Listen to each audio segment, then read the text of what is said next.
Hello everyone, welcome back to Simran's channel. I'm very sorry I have taken a very long break. I know that, but क्योंकि कुछ काम होते हैं तो मैं busy हो गई. But I'm back again. So today we are going to do something interesting. And जो हम करने वाले हैं ये स्कूल से मतलब I think 9-10 स्टैंडर्ड से you get an option if you go for ICSE board. तो आपको पता है ज्योग्राफी के साथ एक इकोनॉमिक्स होता है. अगर आप हमारे एसएससी बोर्ड में देखो ना, सो ज्योग्राफी के साथ एक पार्ट होता है जो इंट्रोड्यूस होता है वो economics. But if you go for ICSE और CBSE boards they take an economics as a whole subject. But हमारे एसएससी बोर्ड में ऐसा नहीं था. एंड ये डिग्री कॉलेज में भी बहुत ही एक इंटरेस्टिंग सब्जेक्ट होता है of for most of the students, because economics is very interesting, fun, and it's very easy to adapt. Okay, so let's start with economics. Okay, so अभी economics में हम लोग दो पार्ट्स स्टडी करेंगे, एक है माइक्रो और एक है macro. So first let's study what is microeconomics. Microeconomics is when you study about a firm, about one state. अभी इंडिया है, right? इंडिया में there are 29 states. Suppose I'm studying only for Maharashtra state. That is what is called as microeconomics. When you study for one place, for one firm, for one state, if you're studying for one individual thing, if you're studying for individual firm में सब आ गया, हाँ, state and everything. So मैं individual firm use करूँ term. If you are studying for an individual firm, सिर्फ एक के portion के बारे में आप पढ़ रहे हो, फुल इंडिया में से सिर्फ अगर आप महाराष्ट्र के बारे में पढ़ रहे हो, that is termed as microeconomics. कि हम लोग सिर्फ एक ही इंडिविजुअल को हम पढ़ रहे हैं. तो अभी जैसे मैं कहूँ कि महाराष्ट्र में बहुत ज़्यादा गर्मी है, ठीक है, तो ये अभी समझो महाराष्ट्र को हम लोग एक होल लेते हैं, खाली महाराष्ट्र ही है. Now in Maharashtra I am studying for Chembur. Now in Chembur this is lot of heat wave going on. तो what is this? Chembur is a micro term and Maharashtra is the whole term. So whole को हम क्या बोलेंगे? Macro. If we are studying for whole economy, we are calling that as macroeconomics. So economics is divided into two parts. That is micro and macro. Micro when we study about an individual firm, and macro when we study about a whole firm or a whole economy. Understood? Very simple. Okay. ठीक है. तो let's go further. अभी हम देखेंगे, हमने बहुत सुना कि डिमांड होता है, सप्लाई होता है, right? The very two terms which it pops up in economic is demand and supply. Now let's see the difference between demand and supply. Demand, सबसे पहले हम पढ़ेंगे what is demand known as. So demand ये होता है where a consumer ask for a thing to the seller, and if the seller responds to the consumer for the same thing, it is known as demand. I will give you a very sweet and short example. ठीक है, मैंने 20 kgs tomato, मैं consumer, ठीक है, there is a consumer A and a seller B, ठीक है. तो consumer A ने बोला सेलर B को मुझे चाहिए 20 kgs टमाटोस. सेलर ने बोला yes I have 20 kgs tomatoes. मतलब सेलर और कंज्यूमर के बीच में सब नेगोशिएट हो गया कि मुझे 20 kgs टमाटो इतने का चाहिए, and everything is negotiated. And consumer asks and seller gives, so that is known as demand. Now supply is the opposite. Let's go for supply. Very interesting it is. Okay, now supply is इसका उल्टा. When a seller B is commanding to the consumer A, yes, whatever you have asked for me, like you have asked 20 kgs of tomato, तो अगर seller ने respond किया, अगर seller ने respond किया consumer A को कि yes I will give you 20 kgs of tomatoes, सब नेगोशिएट होते, price, everything, the quality, price, all of it is negotiated.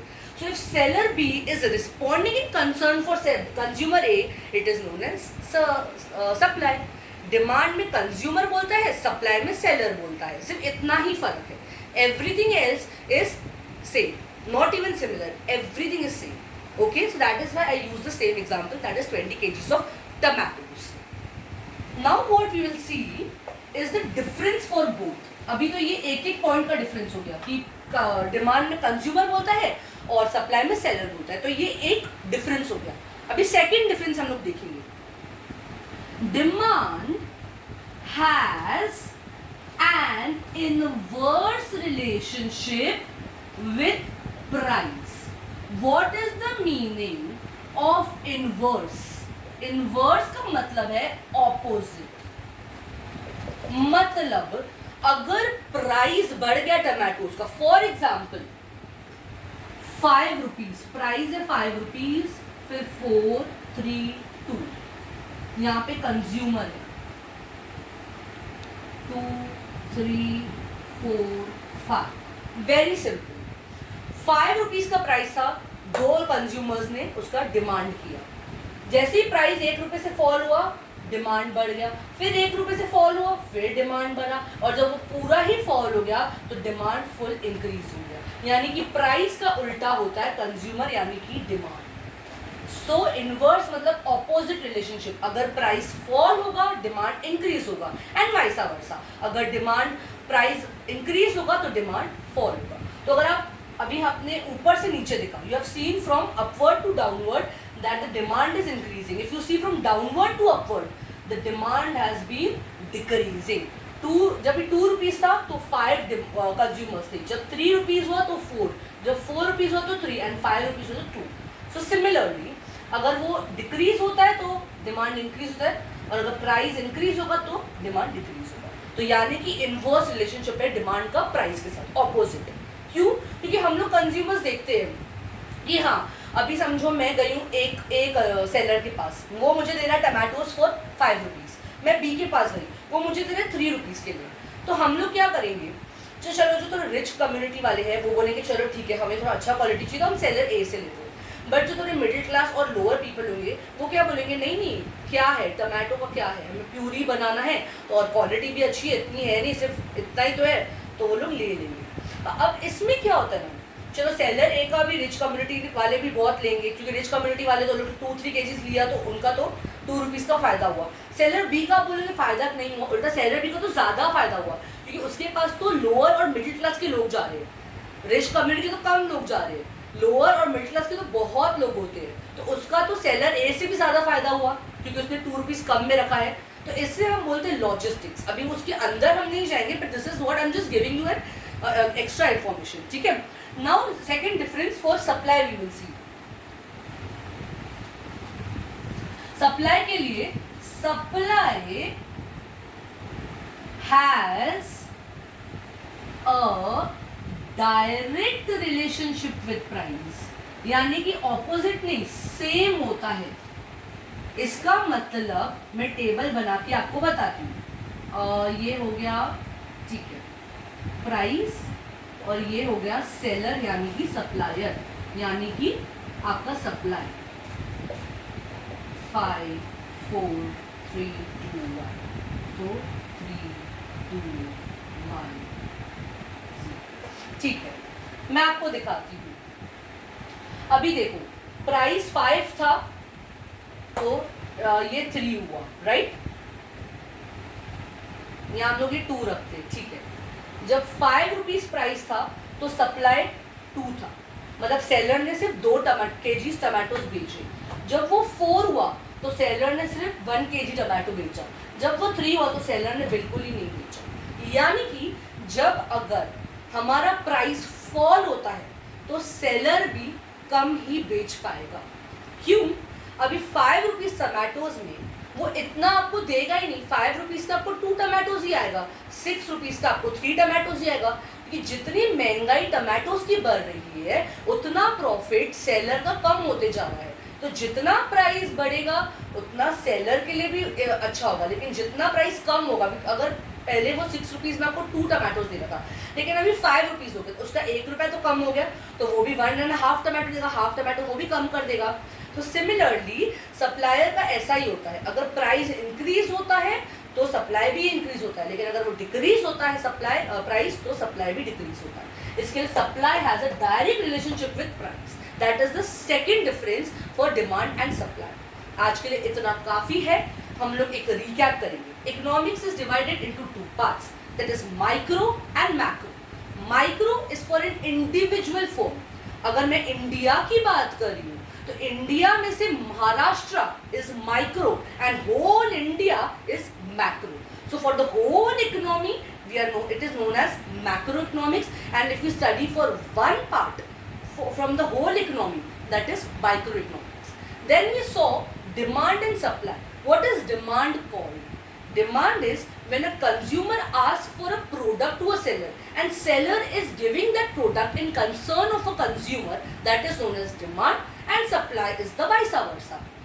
If the seller is giving the product, what the consumer is asking, it is known as supply, which I gave you an example of 20 kgs of tomatoes. Then we have seen the difference, the 2-point difference between demand and supply. Demand has an inverse relationship with price. यानी कि अगर price fall होगा तो demand increase होगा, और अगर price increase होगा तो डिमांड फॉल होगा। लेकिन सप्लाई में इसका ऑपोजिट है। अगर प्राइस ड्रॉप होगा तो सप्लाई भी ड्रॉप होगा, अगर प्राइस इंक्रीज होगा तो सप्लाई भी इंक्रीज होगा। इसमें भी हम लोग ने टमाटोज वाला ही एग्जांपल लिया है। तो आज का क्लास बहुत बेसिक, बहुत सिंपल था। कल या 1-2 दिन बाद हम लोग इसमें थोड़ा एडवांस जाएंगे, और मैंने आपको एक एक्स्ट्रा इन्फॉर्मेशन भी दिया था, अगर आप लोगों को याद हो कि कैसे वो एक्स्ट्रा इन्फॉर्मेशन मैंने क्या दिया था। उनके लॉजिस्टिक्स क्या होते हैं कि अगर सेलर 5 रुपीज़ का टमाटोज बेच रहा है तो रिच कम्युनिटी तो उसके पास जाएगा। अभी आपको भी पता है इंडिया में रिच कम्युनिटी या कोई भी कंट्री में rich community is lesser than the lower and middle class community, right. तो रिच कम्युनिटी में समझो 5 पीपल है, 5 पीपल जाएंगे 5 रुपीज़ का टमाटोस खरीदेंगे, समझो 1 kg लिया, ठीक है, 1 kg तो 5 रुपीज़, तो 25 रुपीज़ उसका धंधा हुआ। अब वो सेलर बी के पास गए तो सेलर भी दे रहा है 3 रुपीज़ में, और लोअर और मिडिल क्लास के तो ज़्यादा लोग हैं, तो समझो उसके पास 7 लोग हैं, तो 7 3s are 21। अभी भी आप बोलोगे कि कम है, लेकिन उसके बाद और 2 पीपल आते हैं जो जाते हैं वापस सेलर बी के पास ही, तो वो 21 × 2 कितना हो गया, 44 रुपीज़। यहाँ पे 5 गए, यहाँ पे 9 गए, तो वो इतना ही हो गया, उल्टा उसने ज़्यादा कमाया, उसने ज़्यादा प्रॉफिट देखा। तो यानी कि किसी का भी लॉस नहीं होता है, तो दोनों का प्रॉफिट है, पर थोड़ा ज़्यादा सेलर बी का है, because lower and middle class is more than the rich class. So this is an extra information which I gave you. Thank you very much. Please join my class, and before that, please don't forget to like, share, subscribe and comment. Please everyone comment, ask me about things. पूछो मुझसे, मुझे बोलो आप लोगों को कौन से subjects चाहिए, वो सारे सब्जेक्ट्स मैं आप लोगों को प्रेजेंट करूँगी। और प्लीज़ लाइक, शेयर और कमेंट, सब्सक्राइब करना बिल्कुल ना भूलें। नोटिफिकेशन बेल आइकन को प्लीज़ क्लिक करें, तो आप लोगों को सारे अपडेटेड वीडियोस मिलेंगे। Thank you very much. Done.